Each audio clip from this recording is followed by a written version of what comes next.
This is new. هذا جديد. هذا جديد.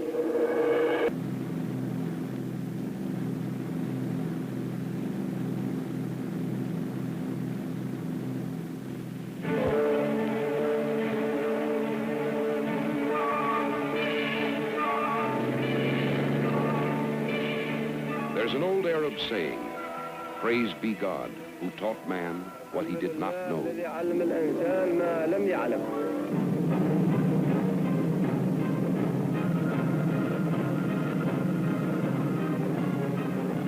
Along the Persian Gulf, there are many signs of man's new knowledge.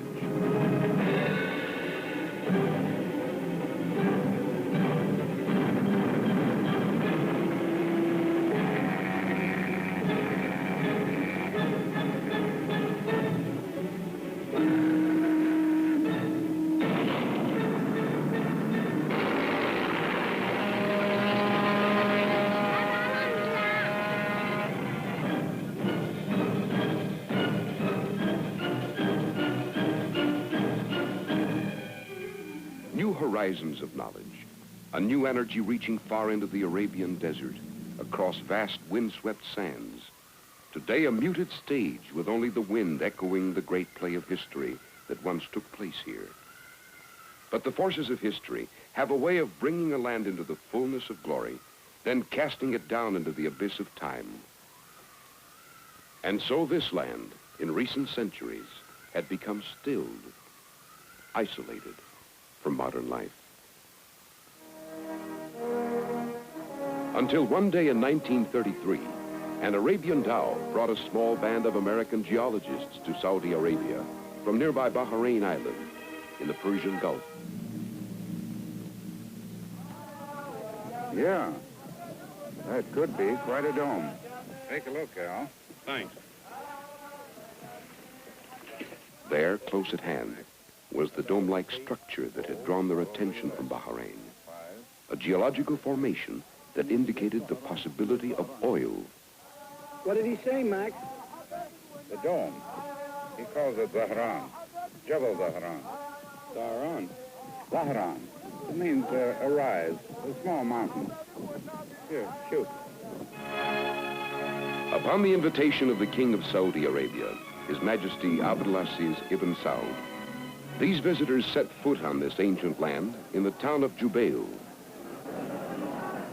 Bearded, wearing the native headdress, the American came, mindful of the proud past of the Arab people, mindful of the Western world they represented, making sure that their conduct blended with strange customs and traditions. In the name of the king, they were welcomed by the local leader, the Emir of Jubail, then led into the communal council, or majlis, there to discuss the concession granted by the king for the exploration and development of the country's potential oil resources. Within the majlis, the Americans were quick to note the gentleness of these people, the warmth of their hospitality. The Emir listened to the needs of the geologists for mapping the Jebel, noting what was required for the initial phase of working the concession area, an area equal in size to Texas and California. The Emir would see that their needs were met. The next day, the caravan set forth. Remember, this was the year 1933. Quite a few years ago, but a mere pause in the lifespan of a country where time had meant little, that had witnessed the rise and decline of many civilizations, that had given birth to 3 of the world's great religions.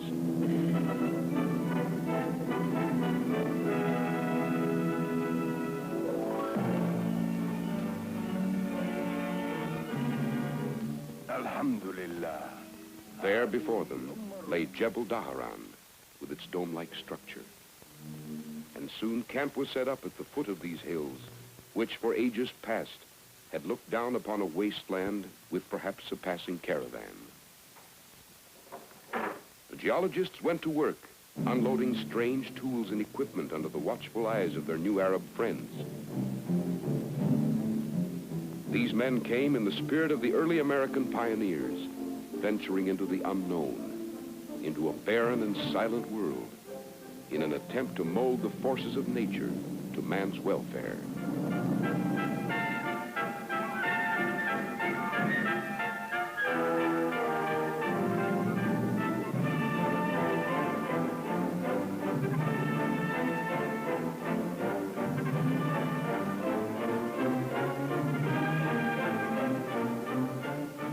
But one is suddenly moved by the oddness of time and place. Strangers of a modern era in a land with an ancient heritage. There, that does it. And soon your vision penetrates into the remote past, to horizons receding far into the distance, going back, far back. Past the coming of Muhammad and the birth of the Muslim faith. Back before Christ and the birth of the Christian world, almost 2,000 years ago. Deep into a bare and boundless world where conqueror and vanquished passed, with tracks in the sands of time leading into a world of antiquity. To broken sculpture, still standing, defying the erosion of centuries. Back to the very steps of Ur in the valley of the Tigris and Euphrates rivers, cradle of civilization, some 6,000 years ago in the dawn of recorded time. To the home of Abraham. Onward to an old caravan trail winding its way below sheer walls of rock toward the ancient city of Petra, with Roman architecture carved into the canyon cliffs.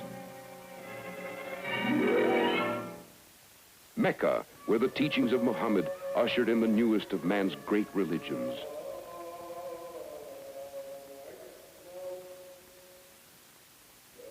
The golden age of Islam, 5 centuries of splendor, of a flourishing culture. These remnants tell of another story, of an Arabia which fell aslumber for 500 years as the desert closed in around the heart of the Islamic world. Then at the beginning of our own century, in the year 1902, a lone warrior went his solitary way on a mission which was to bring forth brighter horizons for the people of Arabia. A youth with a mission, Ibn Saud, 21-year-old bearer of the Saud family honor, determined to settle an ancient feud with Rashid, the enemy of his family. This was his first step, supported by a handful of loyal tribesmen, to make a surprise attack upon his ancestral home, now in the hands of Rashid, to enter the city under cover of darkness and scale the walls of the governor's house. There, to take Ajlan, the governor, prisoner. The city would then be his. Riyadh, to take Riyadh, the opening wedge in the larger strategy of unifying all of Arabia. Here, along the coasts, occupying its walled cities and towns, lay the forces of the Ottoman Empire, allied with Rashid and his desert tribes, holding the central province, including the city of Riyadh.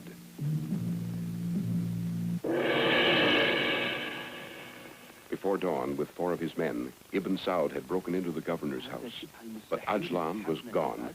Across the square, he slept secure, inside the fort. And so, the plan to win the city with one swift blow had failed. Now, the fort itself must be taken. Through the long hours of early dawn, they waited.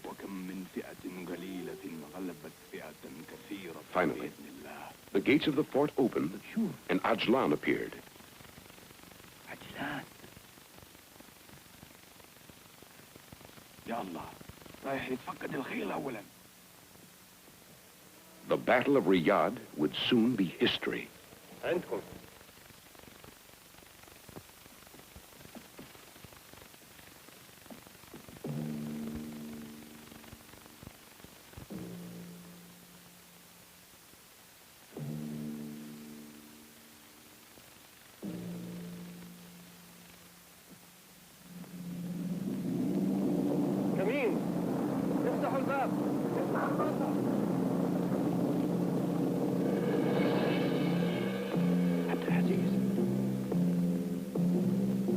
عزيز.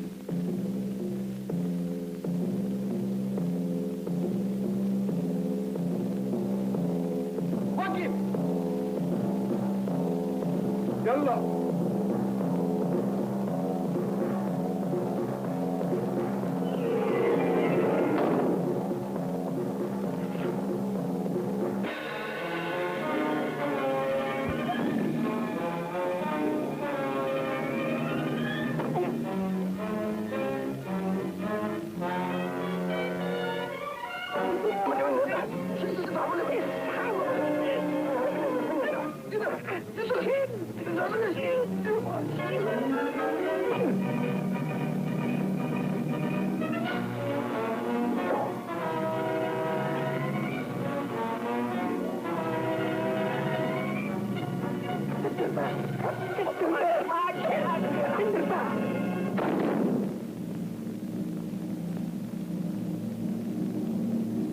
عبد الله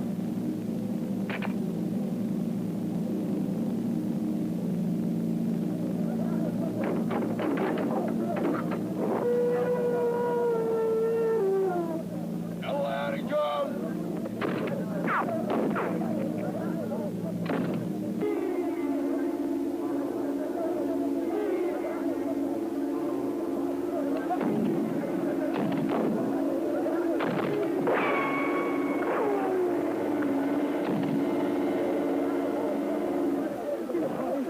احموا القلعة، عليهم بالسلاح. السلاح.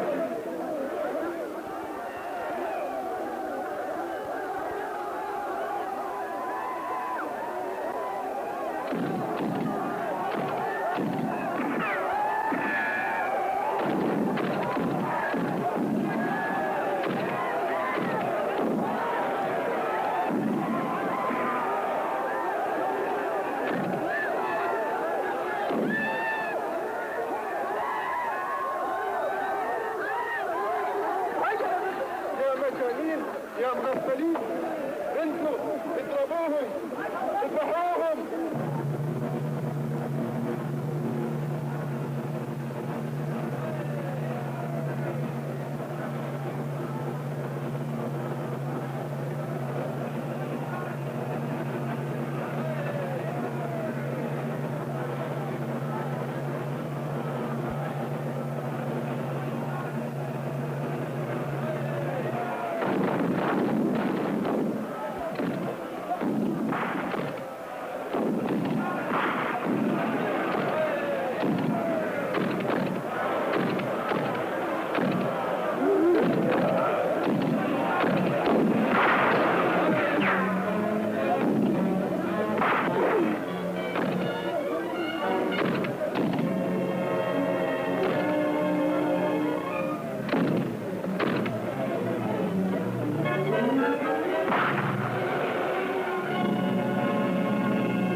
The capture of Riyadh was the initial step toward Ibn Saud's goal of a free and united Arabia. But a hard road lay ahead for Ibn Saud, in spite of the growing number of his followers. Meanwhile, Rashid, aware now that his young foe was more than a passing threat, gathered his forces. Reinforced by ranks of infantry from the Ottoman Turks, by cavalry from Arabia's Shamar tribe, by units of Turkish artillery. These were the odds faced by Ibn Saud. Charging into the solid formation of Rashid's cannoneers drawn up for combat.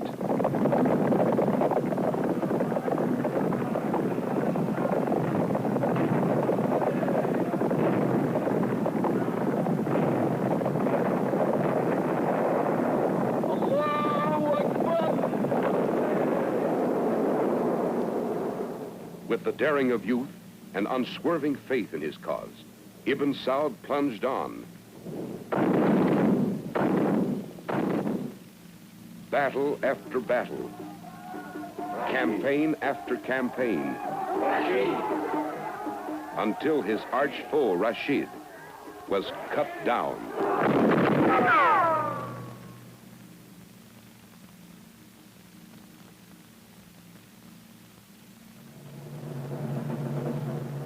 "20 years of warfare followed before Ibn Saud furled his battle flag and turned his attention to healing the wounds of his country. Now the roads to Mecca lay open to pilgrims from all parts of the Islamic world, as a resurgence of the teachings of Muhammad swept the Arabian Peninsula.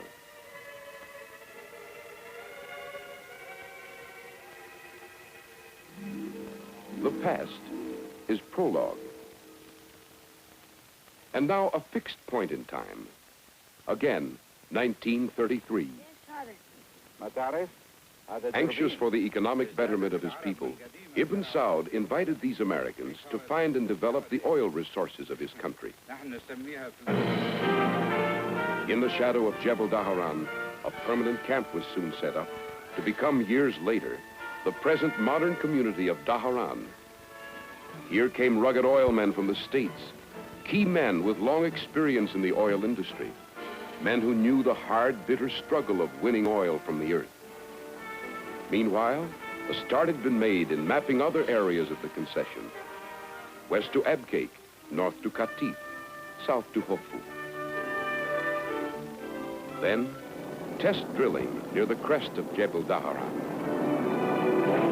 A strange sight to the Arab, as week after week, month after month, the earth refused to give up what geological studies indicated. Time lost its meaning. For 5 years the search went on. Well after well went down into the earth. Failure after failure. Finally, well number 7 came in, opening new horizons for Saudi Arabia. Now, a new point in time. 1939, with the crude oil of Saudi Arabia beginning to move by tanker to the markets of the world.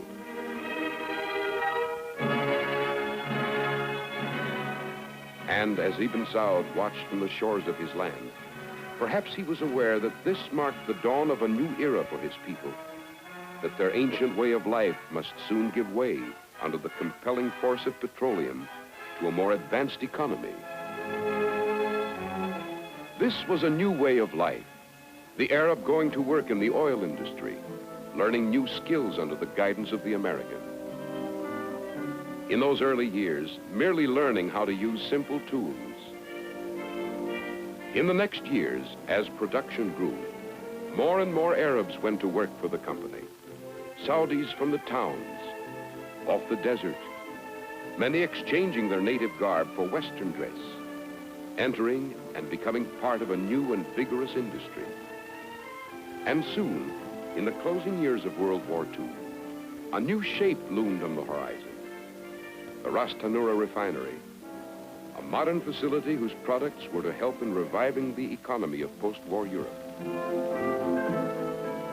Now, the Saudi Arab, working side by side with the American, began to learn more complex skills, both on the job and as part of a systematic training program conducted by the Arabian-American Oil Company, Aramco, to Saudis for the greater role in development of their country's oil resources, helping to teach them the workings of the machine, to advance those with special aptitudes, to become mechanics, artisans, and draftsmen.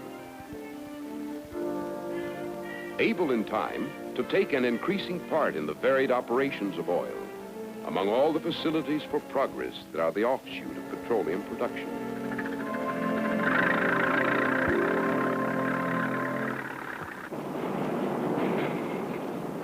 And soon the day came when Saudi drilling teams manned rigs far out in the desert as the search for oil continued.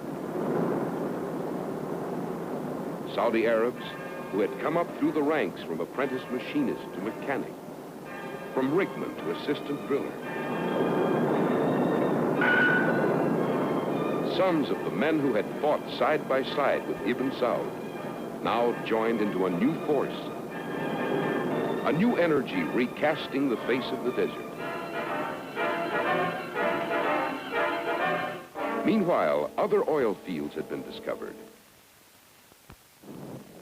Fields which were to play an important role in meeting the free world's increasing demand for oil. Abqaiq, Qatif, Gawar.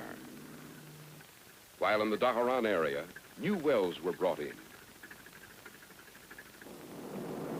By the late 1940s, oil production in Saudi Arabia was pointing sharply upward. It was time now to construct the Trans-Arabian pipeline system from the Persian Gulf area to the Mediterranean Sea.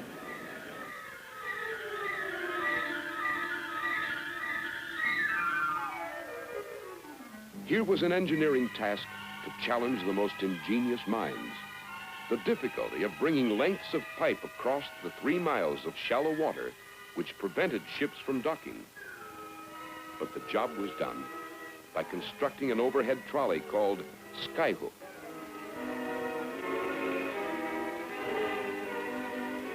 Carrying load after load of pipe from far out in the Persian Gulf to the base at Ras Al Mishab.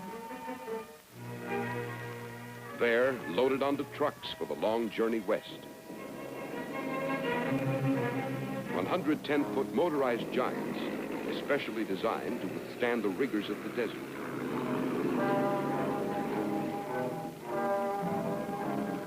Moving across horizons that heralded the coming of a new way of life for the people.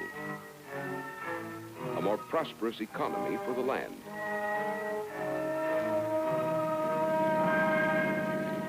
In the desert, strange-looking machines appeared, ripping into the endless sand.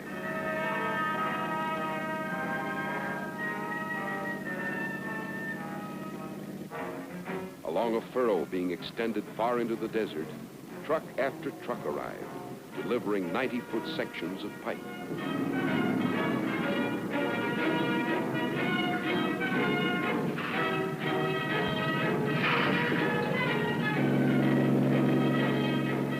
Together, Arabs and Americans worked to weld the line that would bring this ancient country into closer association with the Western world.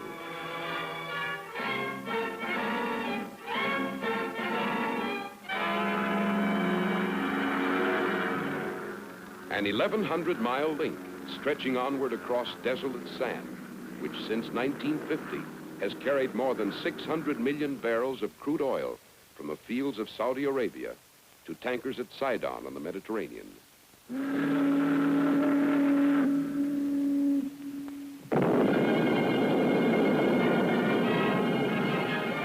Today, as the known boundaries of the great reservoir of oil beneath the sands of Arabia have been extended farther and farther, the tempo of modernization in the lives of the people has stepped up.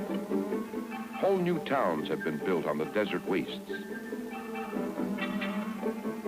Now the oil fields are producing about 1 million barrels a day, and Ras Tanura has become one of the world's largest refineries. Dhahran has taken its place among the oil capitals of the world.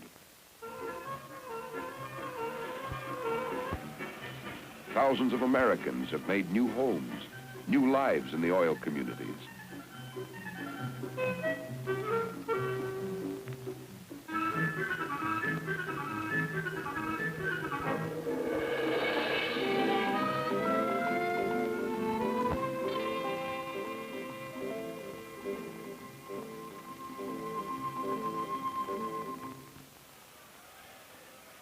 And in the surrounding towns, there have been built new houses, new public buildings, new schools, roads, all the imprints of petroleum becoming more and more familiar in the land.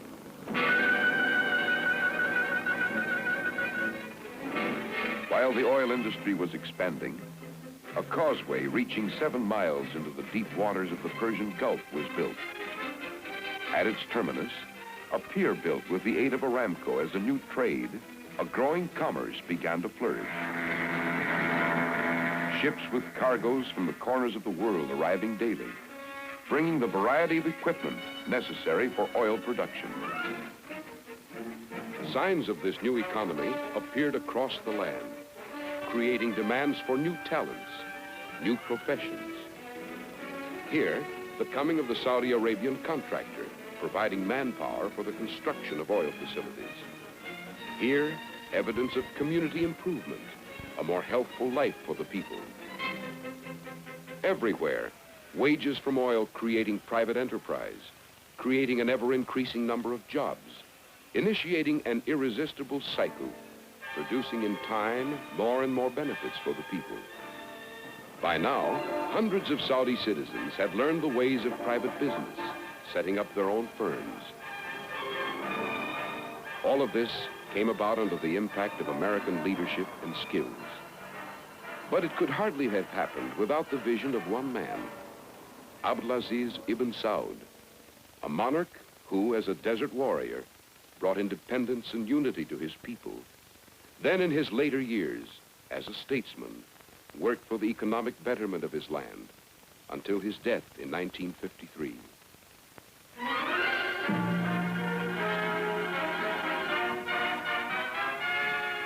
This is Saudi Arabia today.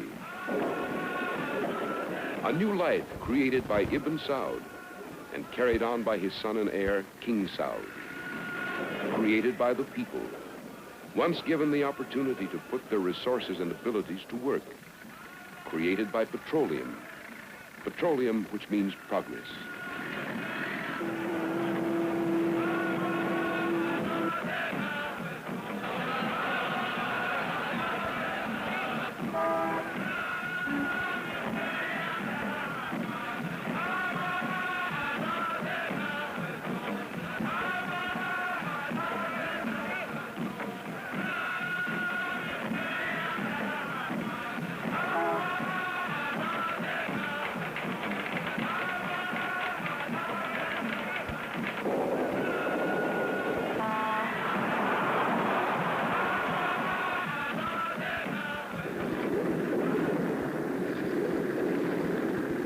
New horizons over this ancient desert land for this generation and future generations.